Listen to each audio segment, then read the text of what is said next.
হ্যাঁ গো, শুনছো? দুপুরবেলায় কি রান্না করব? ওই তো আলুর দম আর ডাল ছাড়া আর তুমি কি পারো? আরে বাবা, আমি তোমাকে জিজ্ঞাসা করলাম কি বানাবো সেটাই বলো। সত্যি কথা বলতে বর্মশাই যে এটা খেয়ে এত পরিমাণে প্রশংসা করবে সত্যিই ভাবতে পারিনি। তাই প্রথমেই বেশ কিছুটা টমেটো, মানে এখানে দুটো টমেটো ভালো করে সেদ্ধ করে নিতে হবে। এই কাজটা কিন্তু আগেই করে নিতে হবে। এটাকে সেদ্ধ করে নেওয়ার পর এটাকে নামিয়ে রাখবো। এবারে আমি এখানে 400 গ্রাম পনির নিয়েছি। পনিরটাকে পিস করে নিচ্ছি। আমি এখানে বড় বড় সাইজ করে নিচ্ছি। তোমরা চাইলে কিন্তু এখানে ছোট সাইজও করতে পারো, কিন্তু আমি যে রেসিপিটা বানাচ্ছি সেটার জন্য কিন্তু পনির একটু বড় হলে তবেই কিন্তু দেখতেও ভালো লাগে এবং খেতেও ভালো লাগে। মানে এক পিস করে দিলেই এনাফ, মাছের কাজ করে ফেলবে। এবারে দেখো আমি পিসটা কেমন করেছি দেখতেই পেলে। প্রথমেই তো আমি বলে দিলাম যে বড় বড় পিস করব। আর হ্যাঁ, কে কোথা থেকে ভিডিওটা দেখছে অবশ্যই কিন্তু কমেন্ট করো, তবে তো ধন্যবাদ জানাবো নাকি। ভিডিওটি যদি ভালো লেগে থাকে অবশ্যই বন্ধুদের সাথে শেয়ার করার অনুরোধ রইল।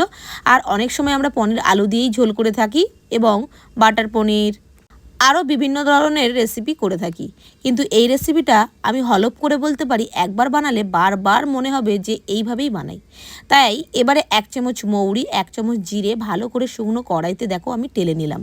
মৌরি আর জিরাটা তো গরম হয়ে গেছে, আর ওটাকে ঠান্ডা করে গুঁড়ো করে নেবো। এইদিকে গ্যাসের উপরটা আবার কড়াই বসিয়ে দিলাম, আর বেশ কিছুটা দিয়ে দিয়েছি সর্ষের তেল দিয়ে দিয়েছি। আর এই রান্নাটা অবশ্যই বন্ধুরা সর্ষের তেল দিয়ে বানাতে হবে।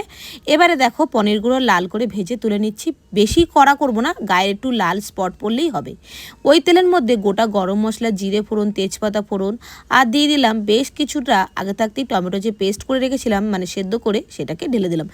অবশ্যই কিন্তু ফোড়নটা থেকে যখন একটা স্মেল বেরোবে তারপরেই কিন্তু এই টমেটোর পেস্টটা দেবে। হলুদ গুঁড়ো দিলাম একদম সামান্য পরিমাণে, আর কাশ্মীরি লঙ্কার গুঁড়ো দিলাম 2 চামচ। এখানে কোনো রকম ঝাল নেই কাশ্মীরি লঙ্কার গুঁড়োটা, সেটা তোমরা সবাই জানো। এবারে ঝালটা তোমরা এখানে বুঝেই দেবে, এখানে কাঁচা লঙ্কা বেটে দেওয়ার দরকার নেই। এখানে এবার দিয়ে দিলাম আমি লঙ্কার গুঁড়ো ঝালের জন্য। ভালো করে মশলাটাকে কষিয়ে নিলাম। আর সত্যি কথা বলতে বন্ধুরা একদমই সেরকম মশলাও লাগে না এই রেসিপিটা। ভালো করে মশলাটাকে কষিয়ে নেওয়ার পরে স্বাদ মতো দিয়ে দিলাম চিনি। আর অবশ্যই কিন্তু এখানে লবণটাও অ্যাড করে দিতে হবে, সেটা পরে দেব আমি জলটাকে দেওয়ার পর। এখানে গরম জল আমি এখানে অ্যাড করে দিলাম।